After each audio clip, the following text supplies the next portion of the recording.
Hello, welcome to Pike Creek Farm on a blustery afternoon. My name is Renee and I thought I'd bring you along today. I'm off work and I am going to do some food preservation. Not canning today.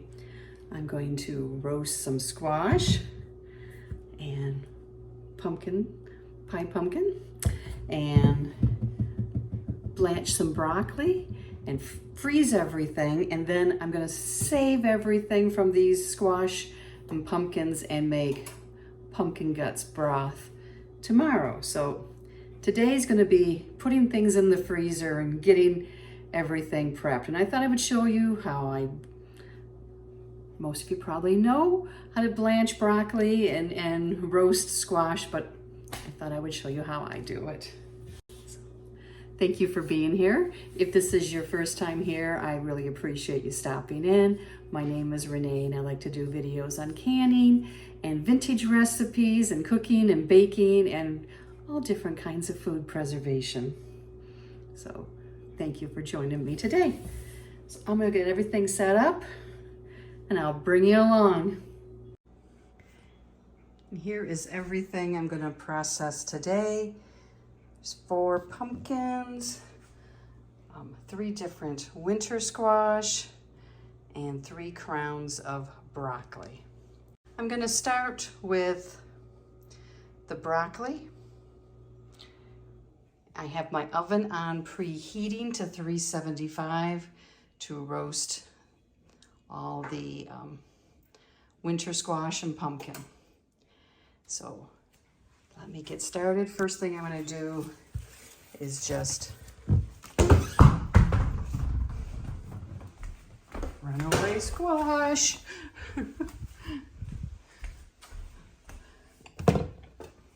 First thing I'm going to do is wash the broccoli, trim off all the florets. These leaves and stem I will give to my chickens.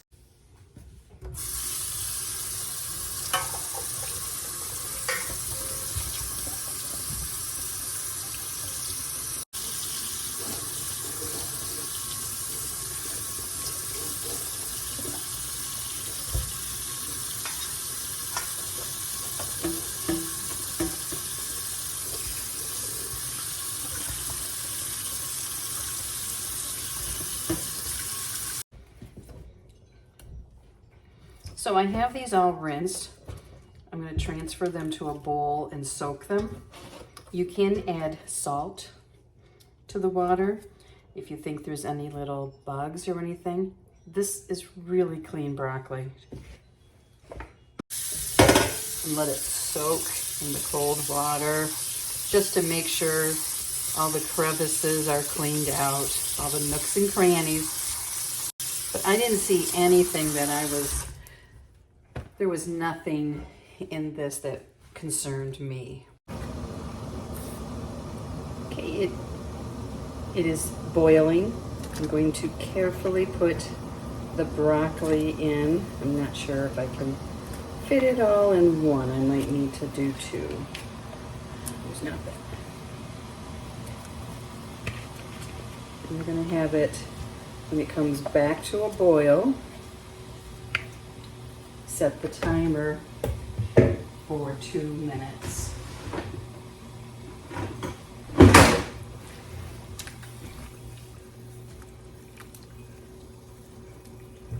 Get it all down.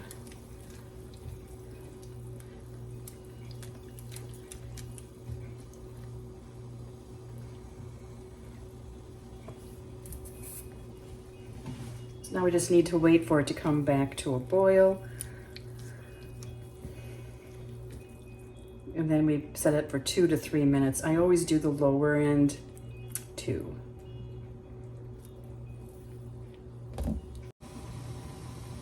So I'm going to set my timer, because you don't want to cook this broccoli all the way through. So my timer's on 2 minutes. And so I'm going to get everything set up to dump this fast and then put it into the ice bath. Okay, the timer went off. I have the colander over on this side.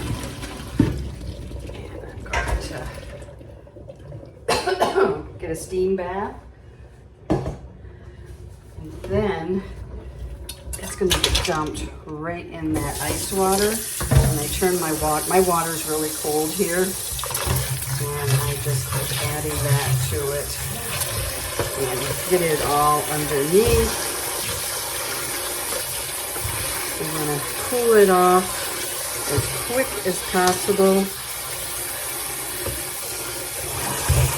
I'm going to add some more ice.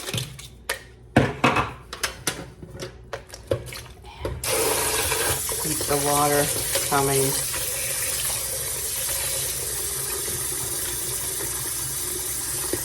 That's a big one. Cut that one in half.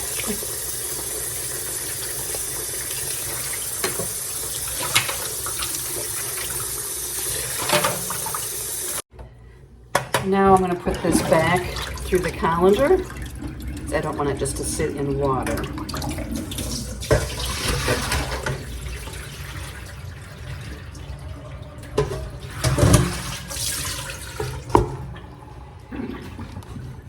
This is ready to go into freezer bags. I'm going to vacuum seal mine, but I haven't always done that. Sometimes it's just regular freezer bags.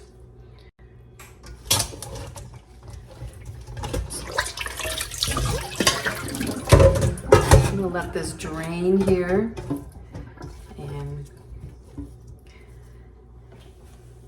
then I will package it up and put it in the WeVac and vacuum seal it. You cut your pumpkins in half. Make sure to wipe the outside. Then I'm going to put all the stringy stuff and the seeds in a bowl from any winter squash or pumpkins to save to make the pumpkin gut broth. I have 2 sheet pans that I have put parchment paper on. I hope to fit the pumpkins on one basically.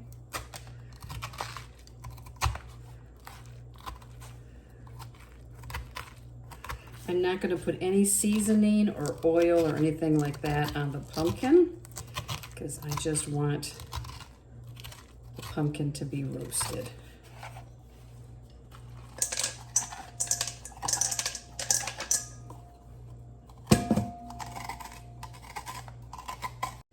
Now we're going to cut the next one.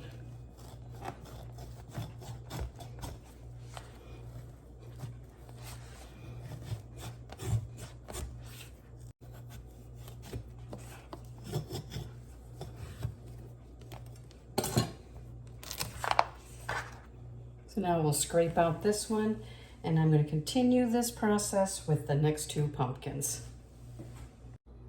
So then I put them in the oven, 1 on each shelf, and let them cook at least an hour. It takes longer than that. I want a knife to just slide in there, go through that skin. And then we bring them out, let them cool because they're hot. They're hot. We can't handle them right away. And then we will mash up the pumpkin and make it nice and smooth and bag that up into 2-cup increments is what I usually do. I might have a couple that are 1 cup for cookies, and then the other I will mash and season and add some goodies to it and then package that up. And I'll show you how I do that.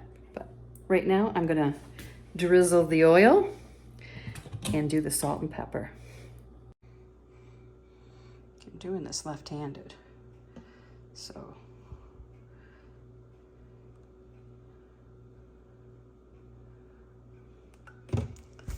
I'm gonna take my hand and rub in there, get it so it's even. There's some flat pieces down here. And this I'm going to cover with wrap and put it in the refrigerator until tomorrow. Here they are done. See, they're all soft. So I just have to let them cool some, and I will scoop out this, and I'll add some seasonings and butter, a little bit of brown sugar. These just get scooped out and mashed. Now I'm going to scoop out all the insides of the winter squash, and I mix both kinds together. I find it gives it a really good flavor to mix both. So I'll just scrape it out of all of the skins there and stick it right in this bowl, and then I will mash it up and season it. But first, the chore is getting it all out of there. So this is soft enough that I can just mash it. I did add like a tablespoon of butter in there, 2 tablespoons, and they're still warm, so I'm getting that to melt and just mixing it up. And then I will add some seasonings to it also. I'm going to add some salt, about a 1/4 cup of brown sugar. Jim likes it on the sweet side, so I will add brown sugar. I don't always, but they do enjoy it that way. And I'll package it up. And then for dinner, I can just pull it out and heat it up. It's so easy. Everyone, I'm a mess. It is like a windstorm here today. So this is gonna go in the fridge, away from Missy. And I'll package it up. If I don't package it up tonight, it'll be tomorrow morning, and I will bring you along for that. We're gonna do the same thing with the pumpkins. Scoop it out.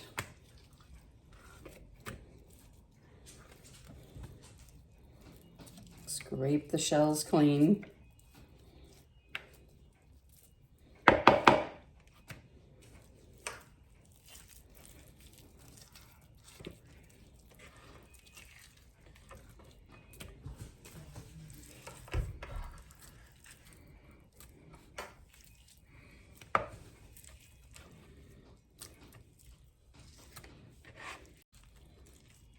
Now it will look fibrous, don't worry.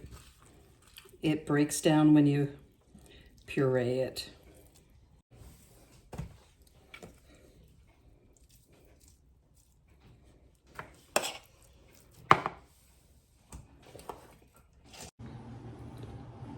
It's time to vacuum seal. So I have my WeVac out. I have my bags there. So first, these bags I need to cut to the length I want. Let me show you. There's a cutter here, and I don't need the real big ones. I'm gonna be using the skinnier size. And I need to seal the end. Turn this on. So I put about 2 cups. And so I gotta kind of figure out the length. There's a seal button in the front here, and I'm gonna push that one so the light's blinking up above. I have the bag in here under the clips.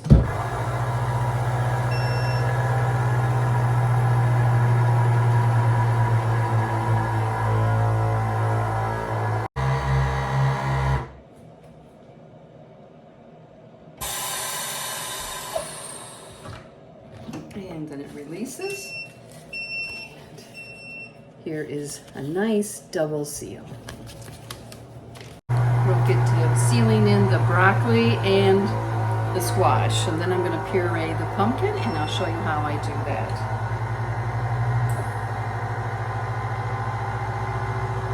So let me make some of these and I'll bring you right back. Here is the broccoli that's all blanched and cooled down. Put about 2 cups, usually in one. And I fill them overflowing because, you know, obviously there's a lot of air gaps in here.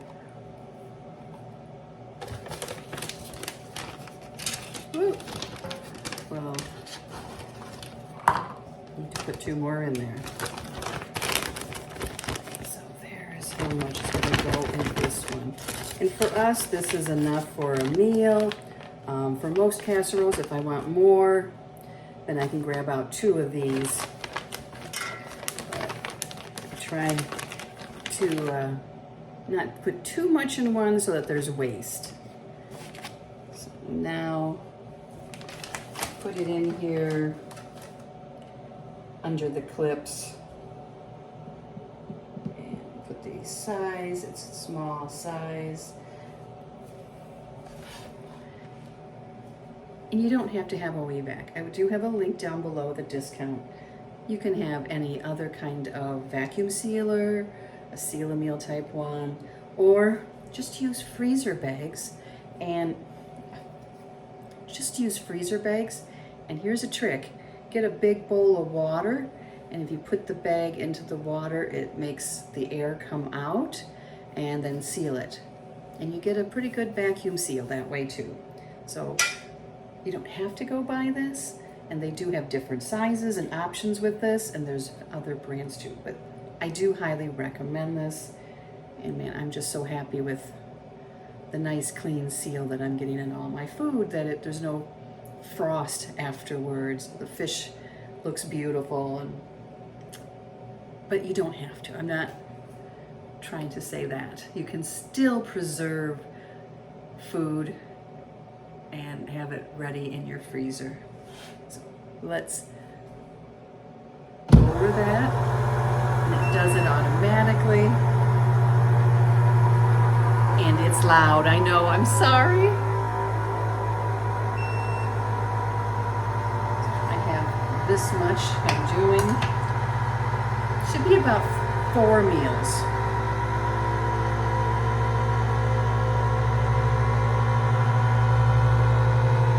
Counting, it's on 26. It's counting up, and then it counts down.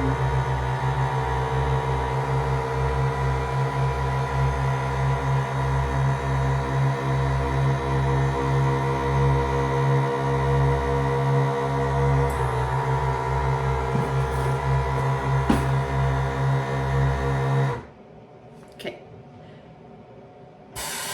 There it goes.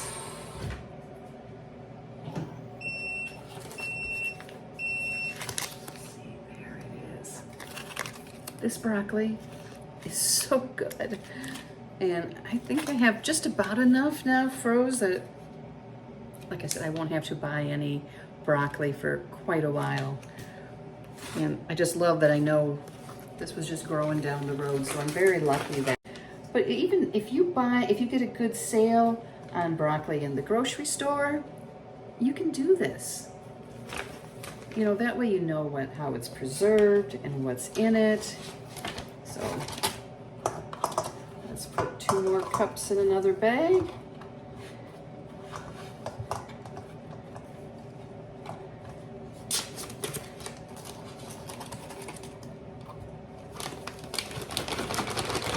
Shake it to get it down. So I have the room to seal up here to fit it under the clips.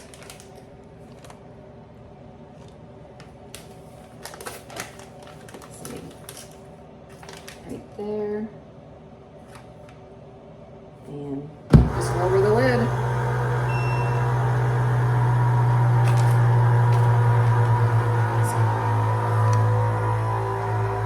I'm gonna get the next bag going, and we'll see if I need to make some more broccoli bags.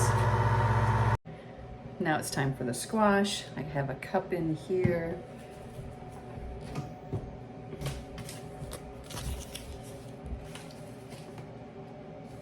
Here's the sealed bag. So put it in there.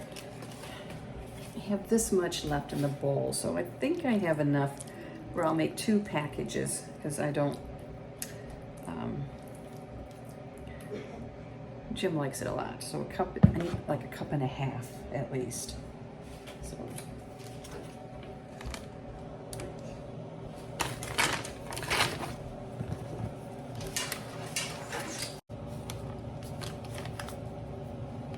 So I'm just going to divide the bowl between 2 bags.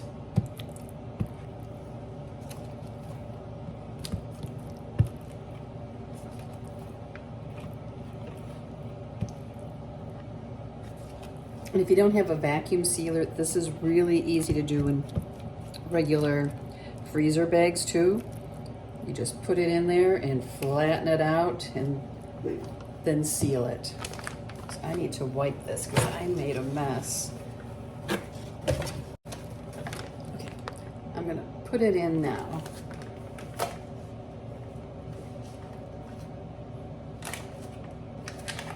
Actually, I'm going to flatten it in there.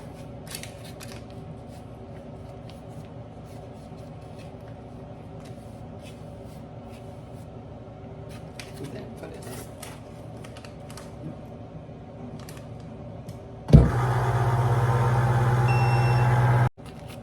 Here it is, all sealed. So I'm going to fill up this last bag with squash and seal it up. And here's the last one. So now I label everything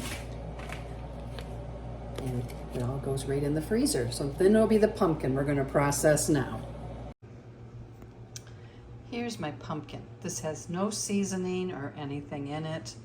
I am pureeing it using my Ninja. You could use a food processor, a blender. I'm not sure how well a hand type mixer would work. You can even use a potato masher, but here is what it looks like after I process it. I do add a little bit of water, like a tablespoon of water, just to loosen it up. So now I'm going to put it into this bowl, which will then be put in the bags and processed. And I'll be measuring it out in 2-cup increments. So I have some more in here and I'm going to process it and we'll see if it gets all blended up or if I need to add some water. See, I can already tell it's not going to, so I need to add a little bit of water to it.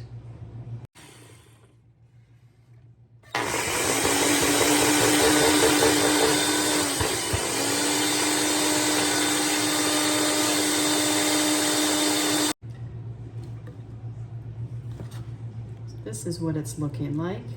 I'm going to empty this one in here and then go on to another batch. If I'm just doing one pumpkin, a lot of times I just use a potato masher and I just flung pumpkin at myself.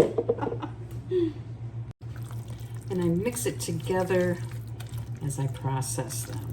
More into the cup.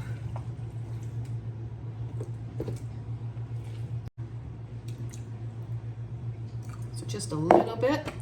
We'll put the lid on the mixer and the blades and put it in there to process.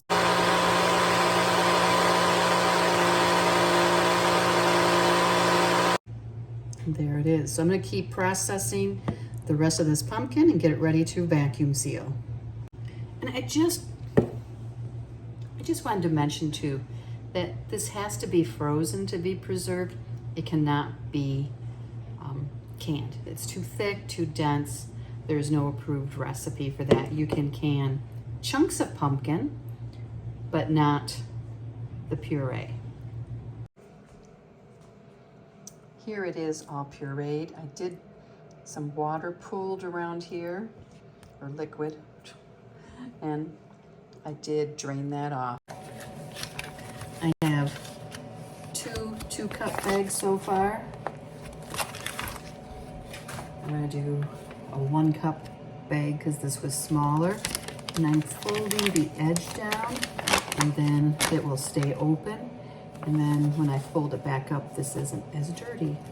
It has to be cleaned off before I seal it. So this will have 1 cup, which is perfect for like cookies.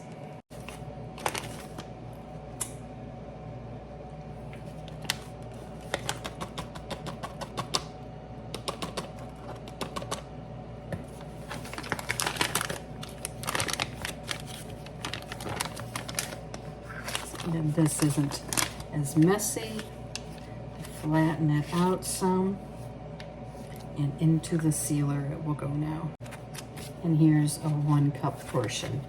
So now I'm gonna make some more bags and continue. I got just under half of the pumpkin puree left to process. to seal up. Here is all the pumpkin that is ready to go in the freezer and join the broccoli and the squash. Thank you so much for joining me today as I preserved all this food and put it in our freezer. And I hope it inspires you to do the same thing, because it's such a good feeling to have that food ready there to grab, and it saves so much money. So thank you for watching, and we'll see you next time at Pike Creek Farm.